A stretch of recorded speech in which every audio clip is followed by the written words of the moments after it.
over. Yeah. And now you are caught up in something that weighs you down. And you listen to God when God says, hey, the grace for that's gone. The favor for that's gone. Grace is God's empowerment. My empowerment for that is gone. All right, listen to this. Number 4. When you're working in proper context of ministry, you are always posture-driven and not performance-driven. I tell everybody this, and I believe this. Perry Anderson in Birmingham, Alabama, one of my favorite posters in his room when I was in school said that singers are actors too. Parker High School. Yeah. I actually left the Alabama School of Fine Arts to go be under Perry Anderson at Parker High School. That was the best thing that ever happened.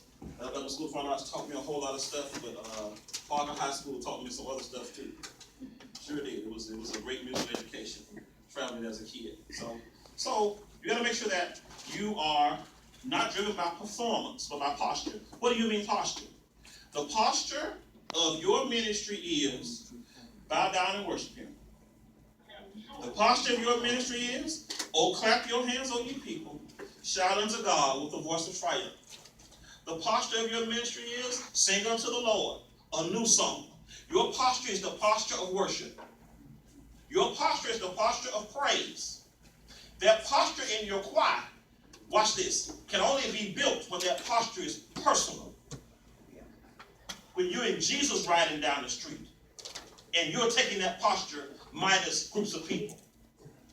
There is nothing like, watch this, I don't know, I heard this, I was in a program, and one of my friends pointed to the person who was directing the choir, and here's what they said, and it was so profound to me, and I knew that, but it was profound. He said, T. He said, T. I said, what, bro? He said, T. He said, that guy directing that choir, he worshiped God at home. He said he didn't just get up and start worshiping because he leading that song. He started this at home.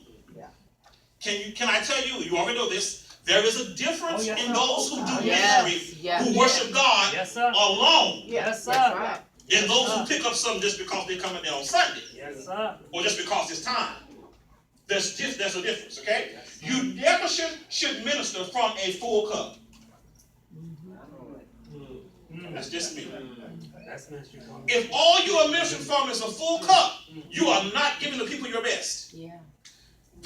You should be so full when you get to them that they should be receiving from the overflow. Are y'all all right? Yeah. Fill my cup, Lord. Yeah. You fill mine. But when I get in front of these people, I want them to be saucers. I want them to catch the overflow of my relationship with you. That is my posture. And there is no way you can get into the real presence of God and perform. Y'all remember what Isaiah said? Isaiah said, man, I saw the Lord. He was high, lifted up. The train filled the temple. That dude said, I couldn't perform in His presence. He said, I had to change my posture in His presence. And I had to come and say, wait, woe is me. Oh, Lord, what's going on here? And the thing began to shake out. That's because when he got in the presence of God, there was no room for performance because he saw God. I don't have time for this right here. But what did Isaiah see? Isaiah talked about the seraphim, the cherubim. Isaiah looked in heaven and saw order, and order made him worship. Yeah.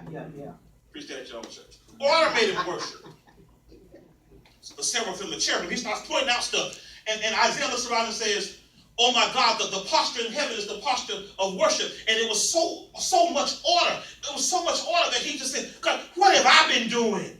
Have you had that moment yet? I have it all the time. I hear one of my other brothers speak. I hear one of them speak. And I just sit there saying, I'm not comparing myself to them, but I listen to the depth of their conversation. And I say to myself, Lord, what the heck I've been doing? Mm-hmm. Because what they're doing sharpens me. It brings me to a better point and to a better place. Here we go. The last one is this. We good time, right? That's it. Here we go. All right, the fifth thing that we should see. Make sure that ministry, when it's in context and things are like they need to be, is going to be healthy. It's not going to merely be what's happening. There is nothing like seeing a church that's happening, but on the inside it's not healthy. that one more time. Ministry must be healthy. There's nothing like being in a place of ministry, organization. This is actually from my teaching I do for our company. That nothing like sitting inside an organization that is healthy, that is not healthy, but is happening. It's the place to be. It's where everybody's running to. It's where everybody's going. The altars are filling up. But when you get on the inside of that thing, you got a grand style mess. The church of what's happening now. On Burnout Soon Boulevard. You must be more concerned about the health of your music ministry than you are about being what's happening. Let me help you. This is what I teach. I teach biblical principles. Here's how I know how healthy an organization is. This is one of the truest ways to know how healthy an organization is. This is going to help you. Watch this. I know whether the organization is healthy or not, or how healthy it is. I can look at it and tell by how fast conflicts are resolved. A healthy organization or business has everything in place to resolve conflicts quickly. They have in place that whole, what's that girl name on Scandal came on last night? Olivia Pope. Kerry Washington. They got Olivia Pope in place. They got their Olivia Pope anointing. Things can be handled easily. But when something is not healthy, that thing eats like a cancer on the inside. It just eats and eats and eats. Because what we found is that thing, when you look at a person who has a sickness in their body, we call them, I'm not talking about anybody now, unhealthy. And if it's not taken care of, that thing will progress to the point of death. You hear what I'm saying here? Yes. Okay, so healthy. Make sure you're healthy on the inside. How, of course, one of the characteristics of a healthy organization or a healthy church, a healthy music ministry, one of the characteristics is the ability to resolve conflict quickly. And another thing that we say is that it's minus politics. A healthy organization, a healthy music ministry in this case, a healthy church is minus politics. Another thing we teach is that a healthy organization has strong accountability. I must be able to tell you that you're wrong to your face and why you're wrong. Like, didn't Paul do that to somebody? I can tell you that to your face, why you're wrong and what's going on. And in the world, we would say, and we get a drink later. Together, because you're not mad with me. Are y'all all right? Did I offend y'all? I'm sorry. If I offend you, I'm sorry. Y'all be all right. You'll be all right. Yeah. So watch this. So let's start from the top and go down. My time is up. We answered 3 questions. 5 things the characteristics that I see that you need to be a skillful, anointed, Good. have the ability to work under grace, know your correct posture, and strive to be healthy. I can't, number 5, I can't take it enough. Strive. Everyone in here has had unhealthy relationships. You have them. You know what they look like. You know what they feel like. You know that they're more work. Sure. They're more work, they're more prayer.